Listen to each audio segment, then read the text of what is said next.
مفتی سلمان اظہری کا نیا بیان بہت ہی پیارا بیان ہے. بیان کو ضرور سنیں، شیئر کریں، لائک کریں. مثال بھی دی جاتی ہے. بے شک سبحان ایک بار لیلا کے گھر کے باہر بہت سارے عاشق جمع تھے اور ہر کوئی کہتا تھا کہ میں مجنوں ہوں، میں مجنوں ہوں. لیلا کی کنیز لیلا سے کہتی ہے، یہ کوئی یعنی خیالی باتیں نہیں ہیں، لیلا تھی اور مجنوں بھی تھی، ان کی تاریخ ہے، اپنی ان کی تاریخ ہے. مجنوں کا نام قیس ہے، قیس مجنوں لفظ مشہور ہو گیا، لیلا کا بھی نام ہے. تاریخی ہستیاں ہیں. اب ان کو توڑ مروڑ کر کے لوگ اپنے آپسی محبت کے لیے بول لیتے ہیں، الگ بات ہے، ان کی تاریخ پڑھیں. لیلا کی کنیز نے کہا کہ لیلا تیرے کتنے مجنوں ہیں، باہر دیکھ رہی ہوں تو بھیڑ کی بھیڑ نظر آ رہی، ہر کوئی کہتا ہے میں مجنوں میں مجنوں. لیلا نے کہا ہے حضور صلی اللہ تعالی علیہ وسلم کی حدیث بھی یاد رکھ لو، تم اس وقت تک مومن نہیں ہو سکتے. لا یؤمن احدکم حتی اکون احب الیہ من والدہ وولدہ والناس اجمعین. اللہ کے رسول فرماتے ہیں تم میں اس وقت تک کوئی مومن نہیں ہو سکتا جب تک کہ وہ مجھ سے اتنی محبت نہ کر لے کہ اپنے ماں باپ سے زیادہ، اپنے اولاد سے زیادہ، تمام انسانوں سے زیادہ جب تک وہ مجھ سے محبت نہ کر لے اس وقت تک وہ مومن ہو نہیں سکتا. یہ کسوٹی حضور نے کیوں دی؟ حضور صلی اللہ تعالی علیہ وسلم کی بارگاہ میں حضرت عمر آئے تھے. پوچھا حضور نے اے عمر تم مجھ سے کتنی محبت کرتے؟ کہا یا رسول اللہ صلی اللہ علیہ وسلم پوری دنیا سے زیادہ، اپنے مال و متاع سے زیادہ، اپنی اولاد سے بھی زیادہ، اپنی اولاد سے بھی زیادہ آپ سے محبت کرتا ہوں، لیکن اپنی جان سے زیادہ نہیں. حضور اکرم صلی اللہ علیہ وسلم کے پاس کون کہہ رہا ہے؟ عمر ابن خطاب امیر المومنین. ان کو جواب میں حضور نے کیا فرمایا؟ کہا عمر تمہارا ایمان مکمل نہیں ہوا، تمہارا ایمان مکمل نہیں ہوا. جہاں انہوں نے کہا میں اپنے مال اولاد پورے رشتہ داروں سے زیادہ محبت کرتا ہوں، تب بھی حضور فرما رہے تیرا ایمان ابھی کمپلیٹ نہیں. پھر اس کے بعد حضرت عمر فاروق رضی اللہ تعالیٰ عنہ کہتے ہیں یا رسول اللہ صلی اللہ علیہ وسلم آج کا دن ہے، میں اب اپنی جان سے زیادہ آپ کو عزیز رکھتا ہوں، میں اپنی جان سے زیادہ آپ سے محبت کرتا ہوں. تب رسول کریم صلی اللہ علیہ وسلم نے فرمایا تیرا ایمان مکمل ہوا. اب مجھے یہ بتاؤ میرے عزیزو، حضور اکرم صلی اللہ تعالیٰ علیہ وسلم کی ذات کو اتنا جو ہم امپورٹنٹ سمجھتے ہیں، کیا یہ ہمارا بنایا ہوا قانون ہے یا رسول پاک کا بنایا ہوا؟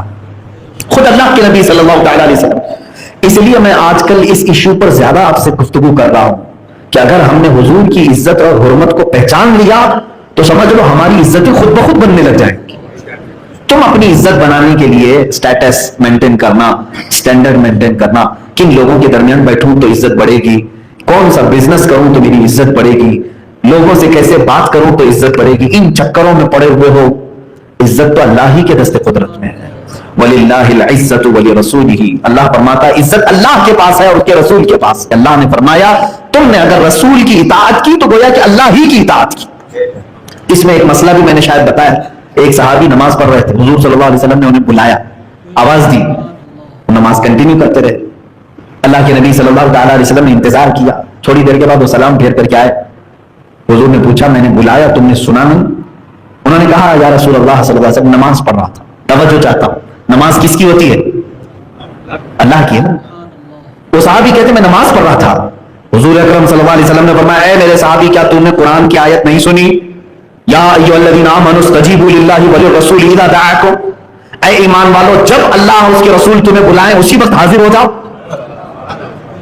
انہوں نے کہا ہاں یا رسول اللہ سنا تو ہوں، آیت ہے قرآن میں، لیکن اے اللہ کے نبی نماز کی حالت میں جب میں اللہ کا سجدہ کر رہا ہوں جب آپ بلائیں تو بھی میں آ جاؤں؟ اب سنو مسئلہ.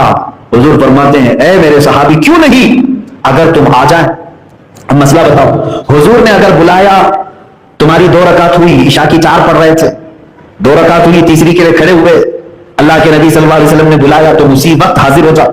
نبی کونین صلی اللہ علیہ وسلم نے تمہیں کسی کام کا حکم دیا کہ جاؤ فلاں بازار میں کچھ کام کر کے آؤ، خرید و فروخت کیا، لوگوں سے بات چیت کیا، سودا لے کر کے آئے، گھر پہنچائے، واپس آئے، گھنٹہ گزر گیا، 2 گھنٹے 3 گھنٹے گزر گئے، کام کاج کر کے واپس آئے، تو اب حکم کیا ہے اس شخص کے لیے؟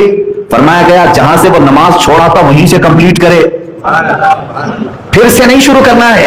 2 رکعت پڑھ کے گیا تھا، باقی آ کر کے تیسری رکعت میں وہیں سے کھڑا ہو اور وہیں سے کمپلیٹ کرے. کیوں؟ فرمایا گیا اس کی نماز نہیں ٹوٹی اس لیے کہ رسول کی اطاعت میں تھا.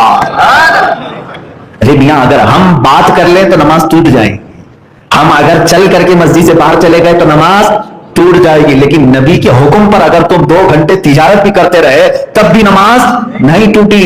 یہی آیت کہہ رہی ہے من یطیع الرسول فقد اطاع اللہ، جس نے رسول کا حکم مانا گویا کہ اس نے اللہ ہی کی عبادت کی ہے. اب یہاں صحابہ کرام رضوان اللہ تعالی علیہم اجمعین کی باتیں بھی آتی ہیں. وہ اس قدر دوڑ کر کے حضور کے لیے حاضر ہوتے ہیں، اللہ اکبر، کہ وہ کان کھڑے رکھتے ہیں کہ اللہ کے نبی کس بات کا حکم دے رہے ہیں. کاش وہ اطاعت ہمیں دوبارہ مل جاتی ہے. آج صحابہ کی بات تو دیکھیں، شراب ابھی حرام نہیں ہوئی تھی. حضرت انس رضی اللہ تعالیٰ عنہ فرماتے ہیں، کہتے ہیں کہ میں قہوہ خانے جو ہوتے تھے شراب کے، جیسے چائے کی ہوٹلیں ہوتی ہیں اس طرح شراب کی ہوٹلیں ہوتی تھی پہلے. ابھی اسلام میں حرام نہیں تھی شراب، سٹیپ بائی سٹیپ حرام کی گئی. حضرت انس رضی اللہ تعالیٰ عنہ کہتے ہیں کہ میں شراب کے پیالے لوگوں کو بھر کر کے دینے کا کام کرتا تھا. ایک شام لوگ بیٹھے ہوئے تھے، شراب کا پیالہ بھر کر کے دیا جا رہا تھا.